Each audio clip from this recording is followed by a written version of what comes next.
I've always had the most charmed life. Now, if you were looking at me right now as I say this, you might wonder if I were being ironic. You'd see a small person with an exceedingly warped and twisted body, seated in a wheelchair. Not exactly the stuff you'd think a charmed life would be made of. But looks can be deceiving.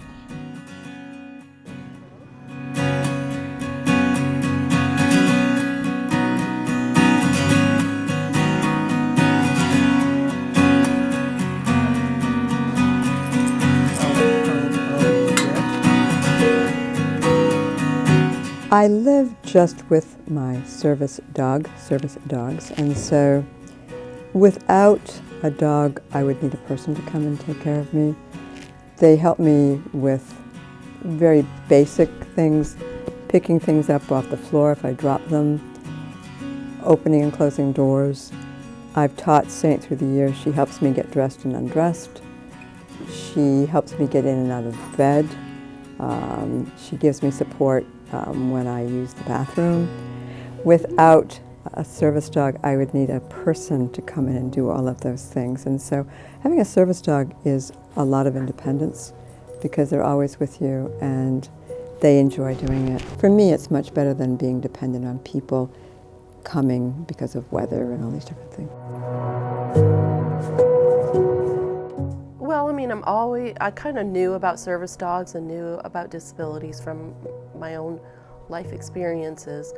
However, to see a service dog actually in action is pretty amazing, and just to see how good she is and how much she really does, and that was probably my biggest takeaway, is how individualized it can be. Down.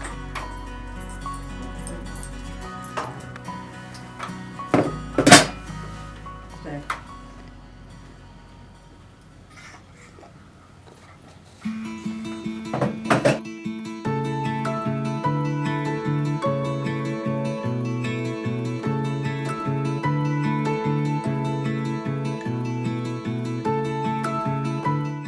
My name's Alyssa.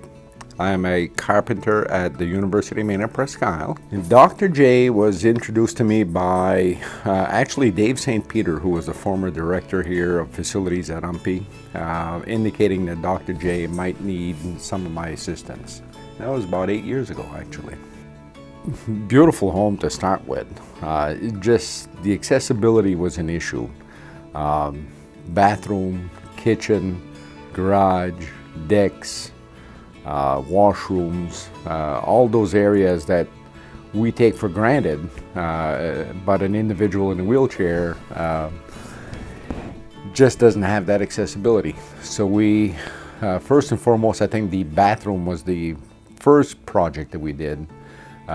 Removed the barriers there and installed a system where she could actually wheel right into the shower and transfer from wheelchair to shower seat and do her hygiene there. So this is a roll-in shower, and the way a roll-in shower works, you don't actually roll into it. You roll beside it. You grab and you just go over. And then you move your legs over and you pull it because you don't want your chair to get wet. So that was the first project. The second project was the kitchen. Again, a beautiful home. The kitchen layout, there was no need to change it, but there was a need to make it more accessible. All of her cabinets, the base cabinets, the shelves were gutted out. Drawer units were put in so that she could actually pull the contents of the cabinet out from the wheelchair and access it from the chair as well. The sink was cut out so that she could actually drive underneath the sink and do her dishes. The range was the same way. We were able to put a induction cooktop where the surface is cool the minute you remove the pots, so nothing stays hot. So when you're in a wheelchair trying to reach over, the burners are not hot like your traditional stoves. The wall oven, instead of a folding down door, it was actually a swinging door so that she could actually access the entire depth of the oven. The dishwasher, we extended the countertop so she could place dishes on top, drive alongside the dishwasher and access it from there. And then we made the top cabinets, which are typically not accessible from a chair height. So I designed a system that dropped the entire top cabinets at the push of a button so she could reach in and then relocate it. And once you walk in, it looks like a normal kitchen. It's nothing industrial. It's actually customized and very adaptable. So that led to the washer and dryer after that. We did that room where I built cabinets to elevate the washer and dryer, shelves that pull out so that she can put her baskets on, drawers that are fully accessible from the chair. That's pretty much what we've done at the house. The living room and my mother's room are pretty much the way they were.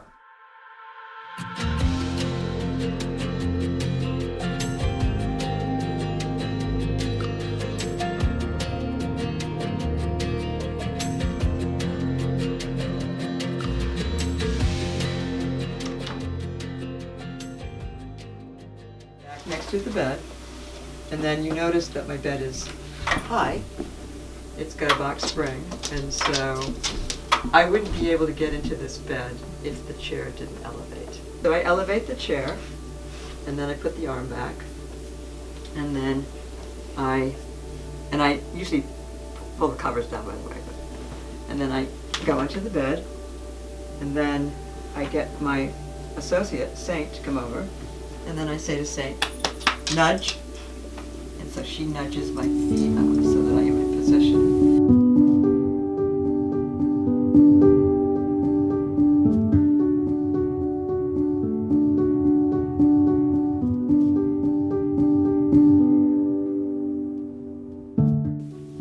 Tug. Good. All right. So this one is a little harder because you have to tug and nudge it in. So, here now she's going to kneel. You can see that she's going down because it's got a pneumatic lift in it. And so in the morning, I usually try to get the girls, it doesn't really matter because we're in the garage, and so they can either go in before me or after me. Right. And then I go in, and so the converted van, from the front of the back seat forward, they carve it out and it's lower so that you can roll in and not hit your head because so there's no middle seat. And then the girls come in and, okay guys, they jump up on the dog couch.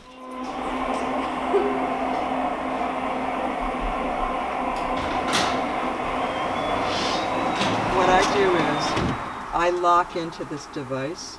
It's called an easy lock. And so I pull forward. There's a bolt that they put on the bottom of the chair that goes into this opening. And so that sound was locking in.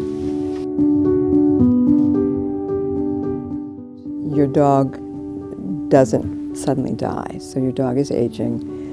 You're aware that you need another service dog. And it's always challenging to figure out, I believe it's challenging for people, when do you apply? Because it takes a couple of years usually to go through the process of applying, getting approved, and then they're training the dog and customizing the dog for your needs. As Saint was getting to be, as she was approaching 9, when she was like 8.5, I started the process of applying because I knew that Saint, it would be harder and harder for her to do some of the physical things. And so I applied to a place. I was accepted. I applied to 3 places. I was accepted by all of them. The organization I went with was called ACTS, Assistance Canine Training Services in North Conway, New Hampshire. And they approved us, and then they were trying to figure out the best dog, and all of the dogs they trained don't make it as service dogs, and so we didn't know, and we got a call this summer in June that we had a match.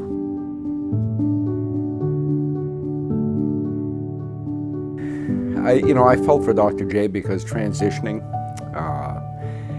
you've got a part of you that you have to part with, and that's nature. They're here today, they're gone tomorrow. But the need that Dr. J had remains, and we knew that at one time or another, Saint would not be able to fulfill that. Age, inadequacies would be a concern. Transitioning to another animal, perhaps the best way to do that is to incorporate another animal. Saint's still going to stay in the home, right. And it's good to have this transition period and get accustomed to everybody and make sure everything's going to work out fine before she really, really needs one. Well, you really get to realize how important they are for the owner and what a significant part of their life they play.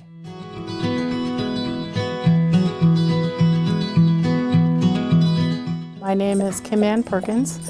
I am a licensed clinical social worker. Dr. J had the misfortune of moving into the same building that I was in when she first came, and I saw that she was a new person, which to me meant green and available for being able to approach and ask to do things. Her desire to help people understand her philosophy, which was tested when she had to be at Eastern Maine Medical Center and then returned to the university.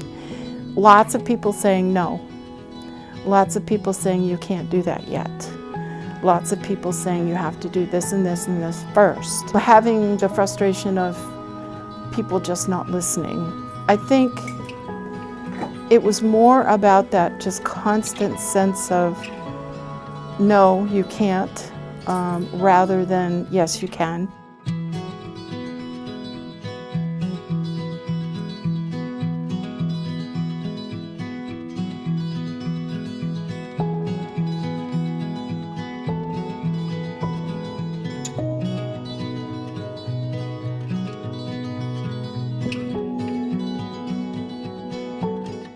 We put together special orders for her when she's going on trips.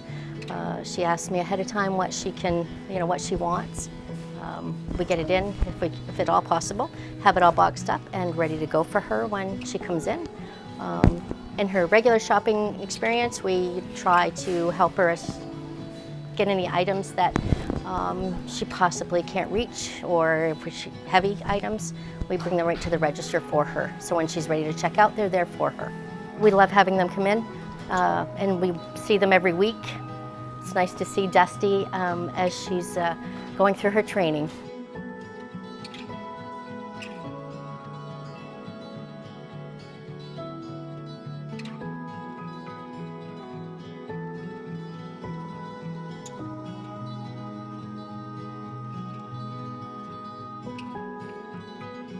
I think the first time I met Dr. Jane Saint was at Accepted Students Day, which was April of 2016.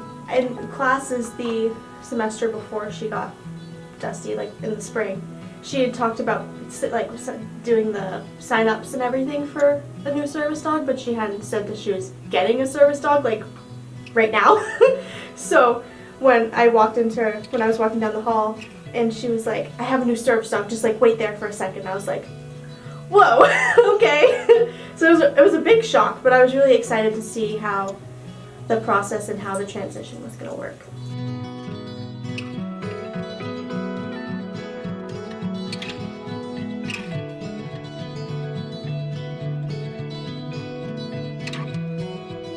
The thing that has been constant is that we want to show the transition of going from one service dog to two and showing the importance of service dogs and the need for accessibility and the fact that anything is possible no matter what barriers you have, physical or mental.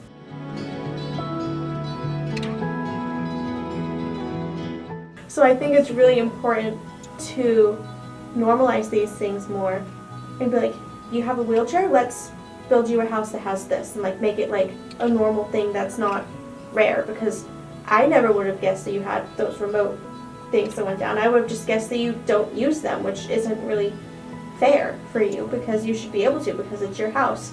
So I feel like we should try to normalize those things and make sure that everybody that has a disability, like whether they have trouble walking or they're in a wheelchair or any sort of like physical disability, we should like normalize those needs and not make them something that's like an out of this world thing that they can only dream of having. I knew she was looking into getting another service dog for the time when Saint would have to transition into retirement, but I didn't expect her to have a new service dog when I came back to school. So as soon as I heard the news, I was very excited about it, but I was very surprised too. Meeting Dusty was wonderful. She's a little goofball. She has such a big heart and a big personality, and she's a really hard-working girl, but she's very goofy.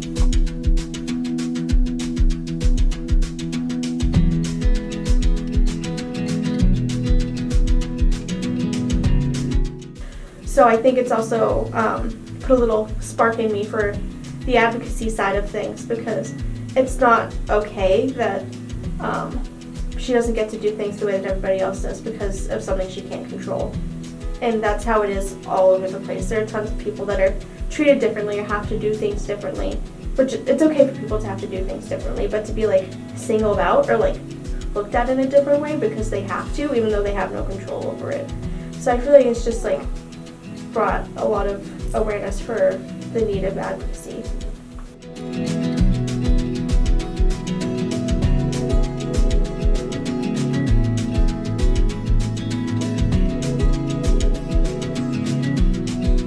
So probably a catalyst moment for me was going to Washington, D.C. with the University Times. It was a school trip. And there were just moments there that it was little things that really shouldn't have to have been. Like there was a restaurant that they told us was accessible. When we showed up there though, there was a step to get into the restaurant. And so it's like if you have a 350-pound wheelchair or about that, there's no way you can get it over that step.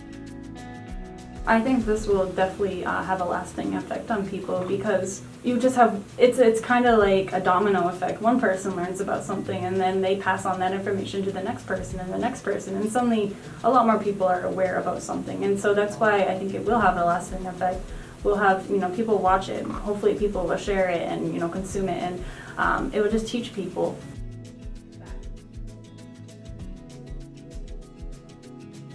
So how has she impacted my life? Yeah, opened up the eyes to a lot more need than what some people might consider. New service dog, it's more work because you had your older service dog, and after years and years and years, your older dog just kind of knows things. And so with a new service dog, it's a lot more teaching, and so everything takes a little longer, but it's very gratifying. And you can't get impatient, but it's really good. A lot with that. It really helps me see that it's okay to stand up for yourself and to advocate for what you need, because having a need isn't a bad thing. Like, it's just something that you need.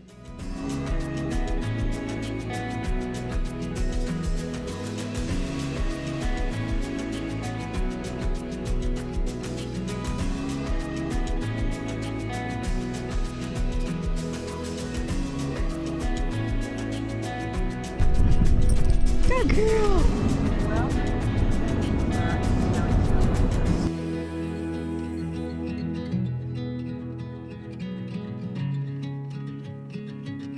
So what it's really taught me is I've become more educated and more aware about it. And it's stuff that I would have never thought about before. It was things I took for granted. So it's everything from having like wider doorways to having another way to get into a building, or having the main entrance be accessible to someone in a wheelchair or who can't get over a step.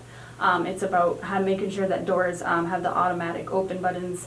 And I want to advocate for this. I want to educate. I want to make people more aware so that this doesn't happen to other people as well.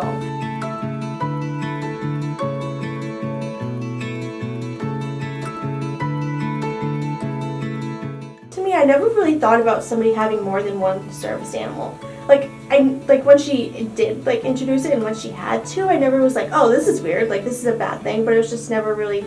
And a lot of people, I don't think anybody's like been like turned off by it or has been like, oh, you can't do that, like when you go into public places or anything, but it's okay and it's normal and it's a transition that all the dogs and the person need to make.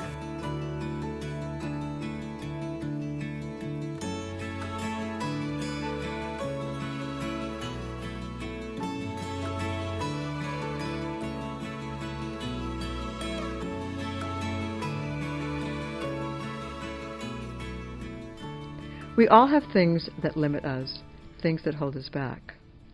I don't have a choice with what has happened to my body.